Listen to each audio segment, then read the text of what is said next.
Здравейте, аз съм Марио от M-Media.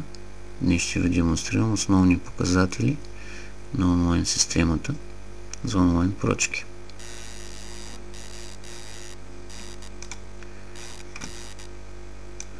Демонстрирам един разработен от нас сайт.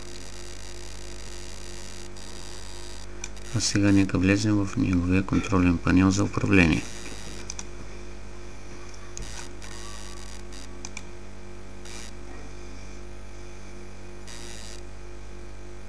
Предварително съм въвел за вас потребителско име и парола.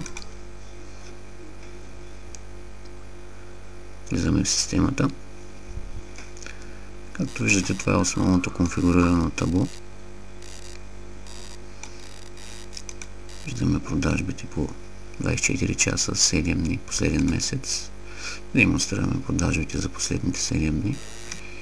Имаме осъществени 2 продажби на стойност 900 лева. В таблото може да се видят още последни 5 поръчки, последни 5 търсения, най-търсени термини, преглеждани продукти, нови клиенти, общи линии, информация, включваща в статистика в вашия сайт. Това, което искам да ви покажа, са под менюто на контролния панел. Това е разделен на няколко сектора. Нека почнем от сектор продажби. Да ви демонстрирам една поръчка. Така, нека да видим поръчка от Мария Иванова. Виждате по какъв удобен начин сме конфигурирали за вас тази поръчка.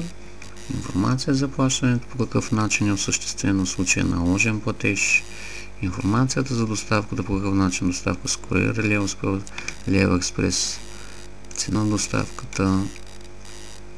Тук виждаме общата сума с доставка. Един от най-важните моменти в контролния панел на вашата система е управлението на вашите продукти. Ще ви покажа един добавен продукт в този сайт. В случая нека да изберем продукта дамско бельо. Както виждате, характеристиките, които съпътстват добавянето на един продукт, са доста обширни.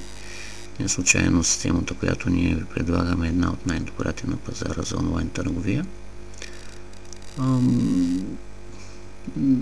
Така мога да ви демонстрирам цените в случая как са. Добавената цена 44 лева за бельото, което разглеждаме. Цена доставна за вас. Тук има възможности за търговия на едро на този продукт. В случая е въведено за 10 броя дамско бельо цената да бъде 29 лева. Естествено, системата автоматично ще калкулира цената за 290 лева при покупка на 10 или повече броя. Като вие може да конфигурирате за кои клиенти да бъде тази цена. Търговци на едро, на дребно. Тук надолу цена с отстъпка с определена дата. Надолу мога да ви покажа също метаинформацията е много важна за оптимизацията на всеки един продукт в Google. Разбира се, вие ще бъдете допълнително консултирани с нас каква точно и по какъв начин информация да въвеждате. Клиентите е сектор, в който вие може напълно и разширено да управлявате регистрирани клиенти в сайта си, да създавате потребителски групи и така нататък. Промоцията е един обширен продукт в системата, която предлагаме, като тя е от важните елементи в маркетингова стратегия на вашия сайт.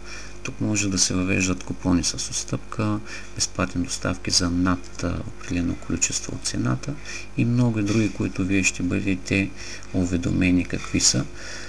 В последствие информационният бюлетин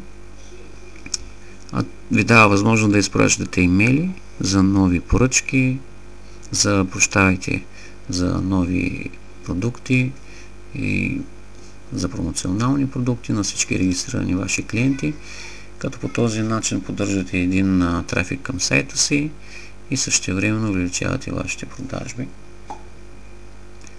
И това е един добър начин маркетинговата стратегия на вашия бизнес, въведен в онлайн търговията. Системата за управление на вашите страници и последната част от подменюто за управление на контролния панел е секторът справки. Това е вашата статистика на сайта. Включва почти всичко. От посетители на сайта, демографски показатели, клиенти, пазарски, изоставени продукти в кошница. Това е в общи линии системата, която ви предлагаме от M-Media. Благодаря ви, аз бях Марио. Желая ви лек ден!